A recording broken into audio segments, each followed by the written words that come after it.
Shavua Tov, le Rav Israël Deren raconte qu'en été 1974, il a été envoyé par le Rabbi à Massachusetts, dans la ville de Amherst. Là-bas, il y a 5 grandes universités, dont la plus grande, c'est l'université qui s'appelle Massachusetts. Grâce à Dieu, avec les bénédictions du Rabbi et l'aide du Shaliach Rav Edelman qui était déjà là-bas, il a réussi à ouvrir un Bet Chabad dans le campus de l'université Massachusetts, donc qui était la plus grande université. À l'époque, les Bet Chabad n'étaient pas très connus. Et justement, pour faire un grand bruit qu'il y a un Bet Chabad ici, le Rav Deren a pris sur lui de faire un grand concert. Et pour cela, il a loué donc la salle des concerts qui était dans un nouvel endroit qui était construit dans cette université, un très bel endroit.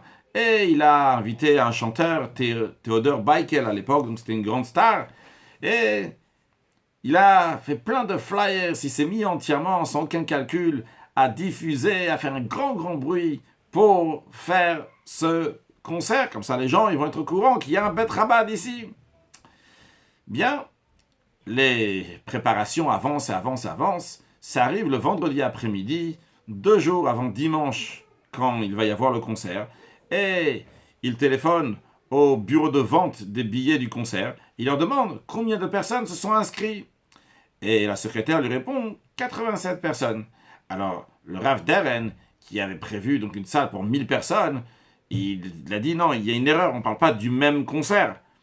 Alors, la dame dit celui de Theodor Beikel.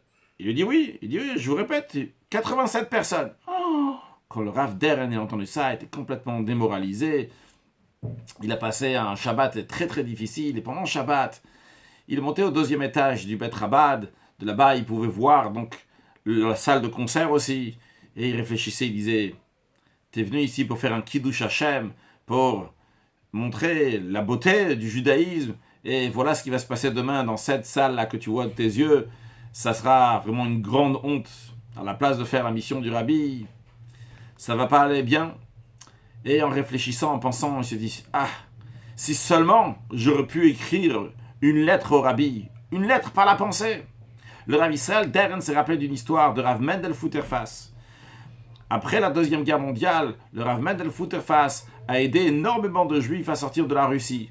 Il a fait sortir sa famille aussi de Russie. Sa famille est partie s'installer en Angleterre, mais lui, il n'est pas sorti. Il voulait sortir un maximum de Juifs avant que lui-même il va partir. Il s'est fait attraper donc, par les Russes, par les communistes. Et il a été envoyé en prison, en travaux forcés, etc. Et lorsqu'il était là-bas, un jour, il s'est dit, je veux absolument aller chez le Rabbi, être en contact avec le Rabbi, c'est impossible. Mais il s'est dit, je vais le faire par la pensée.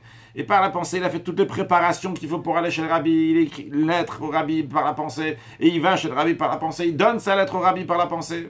C'est ce qu'il a fait. Quelques jours plus tard, chez lui à la maison, c'est-à-dire chez lui, chez sa famille en Angleterre, il reçoit une lettre là-bas. Que le Rabbi dit, j'ai bien reçu votre lettre. Les membres de famille ont pensé que sûrement Rav Mendel Futterfass a réussi à écrire une lettre au Rabbi.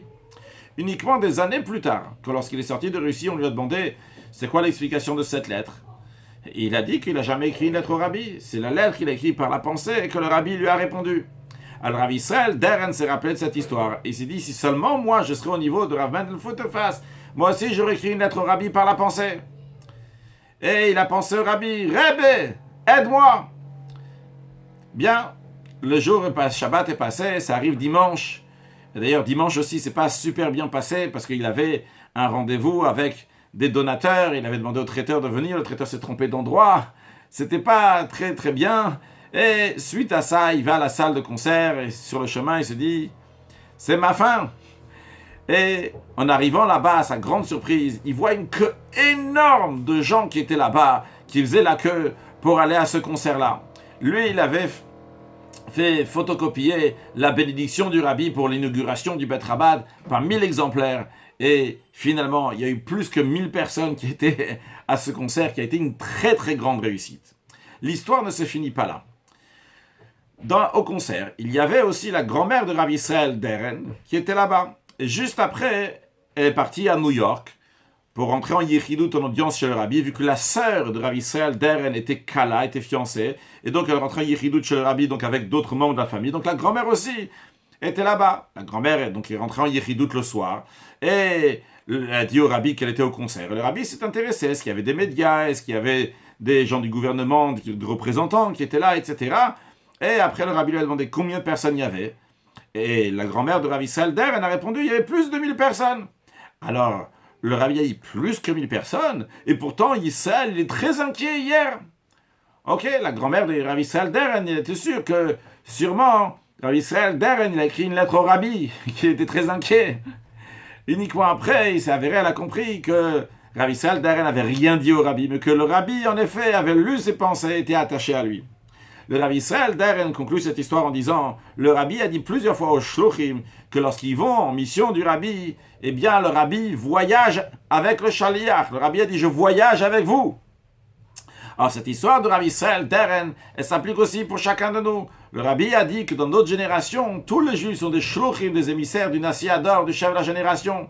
Alors évidemment, il y a des choses que chaque juif doit faire. Un juif simple, il doit faire le Shulchan Aruch, Torah, Mitzvot, ce que le code de la loi juive nous dit. Mais il y a des choses que le rabbi nous dit pour notre génération, ce qu'il faut faire. Étudier encore plus de chassidut, diffuser la chassidut. De temps en temps, il y a des moments dans lesquels il faut faire des dvadouyot, peilouyot, donc des fabring, des réunions chassidiques dans lesquelles on prend des bonnes résolutions, diffuser les mivtsaïm du rabbi, étudier Chumash, Tilim, Tanya tous les jours, étudier le Rambam tous les jours, etc. Des choses que le rabbi nous dit pour nous, notre génération, ce qu'on doit faire. Donc on est tous des shluchim du rabbi, et tous, donc le rabbi nous dit, je voyage avec vous, je suis avec vous. Alors quand un juif, un chassid, il sait que le rabbi est avec lui, eh bien à ce moment-là, tout prend une autre dimension. Il a ici des forces qui sont particulières que le Nasi Ador, le chef de la génération, lui donne.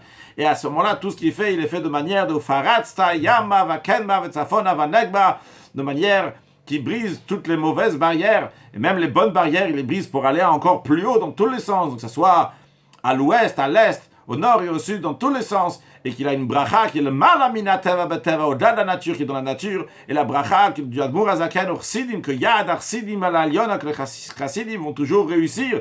Vers Echad Yelevav, que même un, il va être comme 10 000. Et qu'Akadosh Baruch Hu donne à nous tous qu'on puisse le faire avec une excellente santé, avec une bonne parnassa, avec satisfaction des enfants, avec les réussites matérielles et spirituelles, et que tous ensemble puissent être Mekabel Pne Mashiach, Tzidkenu, recevoir Mashiach concrètement et très prochainement. Shavua Tov.